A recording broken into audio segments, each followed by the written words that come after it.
The 3-year-old daughter of Captain L's Snowdance, bred and owned by Drakenstein stud Gaynor Rupert and trained by Justin Snaith, couldn't have been more impressive in her victory in the World Sports Betting Fillies Guineas at Kenilworth last Saturday. Let's take a look at the highlights. The Grade 1 Cape Fillies Guineas was run at Kenilworth on Saturday the 2nd of December, and what a performance Snowdance put up for the crowd.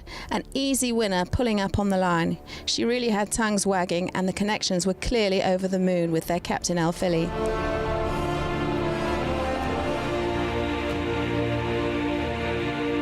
Owned in partnership by Jack Mitchell and Drakenstein stud, trained by Justin Snaith and ridden to victory by Bernard Fate Herb.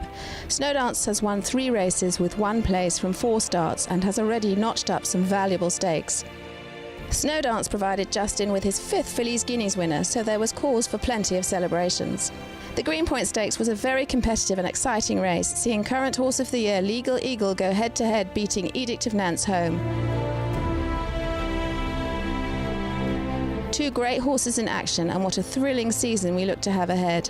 Great to see all the big guns in action, and it really was a quality day's racing. Well, I don't think the connections have come down off their high since Saturday's win for Snowdance in the Cape Fillies Guineas. What an impressive win it was. And with me today is one of the owners, Jack Mitchell.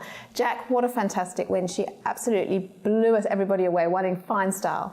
I know, what a privilege for Gaynor and myself to own such a lovely filly. Well, tell us, how did you come about the filly in the first place? We found her at Vaughan Costers at the National Yearling Sales, and I think Ross liked her a lot, and you know, John and my team liked her a lot, including the Snaiths, obviously, that we walk around the sales with. And so we just got together and said, well, we're going to try and buy her. Well, it's great, and she's a Captain L, of course, and beautifully bred. Yeah, out of that lovely Mystic Spring line. Yeah, fantastic. Well, she really won with a lot in hand on Saturday. I mean, as she was coming over the line, she was easing up and looking at the crowd, so there's obviously a lot more to come, which is super exciting. Yeah, she is. I must say, she's got terrific turn of speed. So you own her in partnership with Drakenstein. Will the end result be to keep her for breeding, maybe at Drakenstein? Oh, I'm sure Gaynor would definitely want to breed with her. I'm not the biggest breeder, although I think I've got more stallions than I've got mares. So I was just going to say, you're not known for your breeding. You prefer to go and select your horse in the sales. Yeah, I prefer going to the sales and trying to choose a horse that obviously advised by John Freeman and the Snaiths and people like that.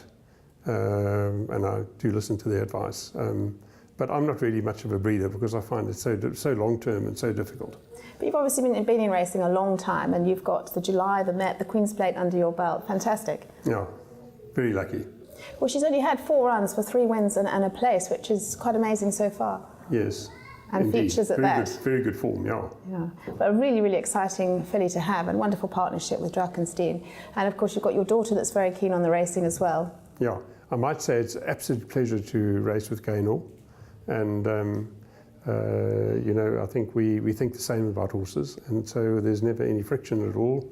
And as I say, terrific team. It certainly looks like you've got a bright future with her, and she's quite relatively easy at home, I believe, according to Justin. Apparently, very, very easy at home. Yeah, apparently she doesn't do much wrong at all. You know, I wonder how much racing she would actually take, and so one's got to be, I guess, a little bit careful. If you look at her, she's not the biggest filly, you know, in terms of weight or anything. But as I said, we were all blown away watching her because she seemed to win so easily and pulling up and sort of appeared to be looking at the crowd, which was well, she's definitely exciting. Athletic, that's for sure. Yeah. Yes. And, you know, will she go for the Durban season as well? She's got a lot ahead of her. I'm sure she would go for the Durban season, yeah. And, you know, I think if you look at some races there that would obviously be on her agenda would be the Fillies Guineas and maybe the Garden Province Stakes, things like that. And it's quite special that she's by Captain L. Obviously, we lost Captain L earlier this year, and what a great sire he was. Absolutely, what a terrific sire, and he really has done the business. And we saw Nancy at the races on Saturday. She looked very chuffed as well. She must be thrilled because she really loves her horses, doesn't she? Yes, she does indeed. She's my one child that does like the horses. My son has actually got very little interest in it. He doesn't mind coming for the party, but he's got no real interest in the horses. But as you say, Nancy's terrifically interested. Well, thank you, Jack, for taking the time to chat to us this morning, and we wish you all the best with Snowdance in the future. I must say the whole of the racing industry are watching Snowdance closely and looking forward to seeing her perform for the rest of this season and hopefully in Durban as well.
Justin Snaith settled his 5th Cape Fillies Guineas winner on Saturday in the form of Snowdance, and what an impressive win it was too.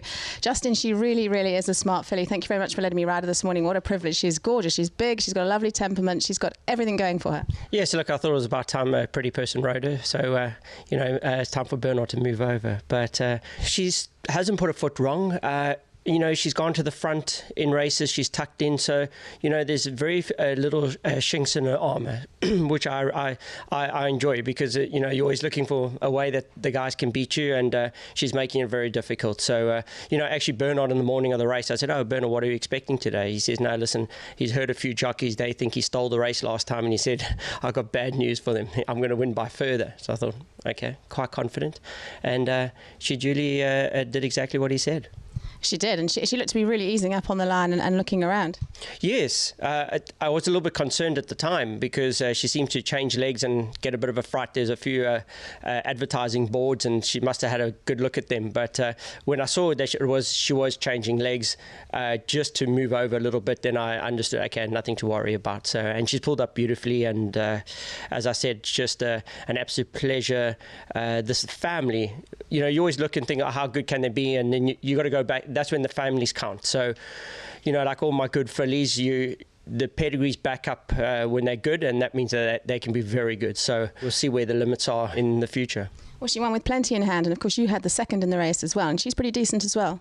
Yes, as I said, it sounded arrogant in a way, but it was just the feel that the only horse that could maybe match Snowdance was a stable companion, and she was 20-1 at the time. I don't think she started 20-1, but also there, she's by Street Cry. The potential is we just need to harness her a little bit. She's a little bit quirky in the beginning of a race day. So as soon as I calm her down, she'll be aimed at the Paddock Stakes, and certainly a filly that I think as we go on, she's just going to get better and better.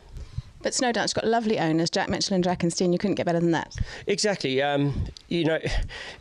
They're all involved in breeding. Obviously Jack's got his stallions like Ventura and Legislate Jackson and things like that. And then you've got Guineas with obviously probably one of the most beautiful farms in the country. So that you can have all that, but you've got to have the stock. So, just to... for them to get a filly like this is just, and for me to be the trainer is just, it's an absolute bonus and a privilege that we've got such a good little click at the moment where it's making us very strong. We've got someone like Bernard who, in a Group 1, he's the guy you want. So you take that, you've got the horses, you've got the owners. We're very, very fortunate at the moment. And having only had the 4 runs, she's got plenty of mileage on her. Well, that's it. Jack at the time said, don't nominate. And then at one stage, Jack had 7 juvenile runners, 7 winners, champion 2-year-old colt, champion 2-year-old filly. And I phoned Jack. I said, Jack, when am I allowed to let mine loose?